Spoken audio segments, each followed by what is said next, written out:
বন্ধু আমরা এলাকায় আসলা, কেমন লাগতেছে, অনুভূতি কি জানতে চাই? ভালো লাগতেছে মাশাআল্লাহ। রোদটা একটু বেশি লাগতেছে তাই না? এই জায়গা বেশি, ওই জায়গা তো কম সামা ছিল। কি দিয়ে আইছে? হ্যাঁ আমার টাইনা লই আইছে রিলস বানাবো দেখা।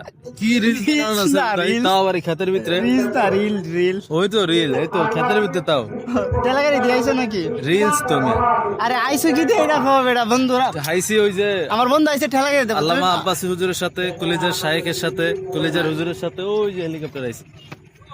এটা তো আমাদের হিসাব, আমরা জানি কেমনে আইবো না আইবো। তুমি ঠেলাগাড়ি দাইছো নি? না আমি উপরে লাগাইছি, আমি দেখছি ঠেলাগাড়ি দেখছি। তুমি স্বপ্ন দেখছো তাহলে? আমি গেলে ভাইজানের নামায় দিয়ে, দিনে দুপুরে হজাক থেকে স্বপ্ন দেখে তো এই লেগে আর কি, ঠিক না? আমি ভাইজানের নামাইছি, নামায় দি তুমি ঠেলাগাড়ি দাইতেছো। স্বপ্ন পাই হ্যাঁ, রোদ বেশি, ওদিক লোক ওদিক জায়গা ওদিক জায়গা আমাদের দেশে রোদ্র মজা আছে জানো কি? মজা ঠিক আছে, কিন্তু আর একটু শীত আইলে তখন মজা লাগবে আর কি।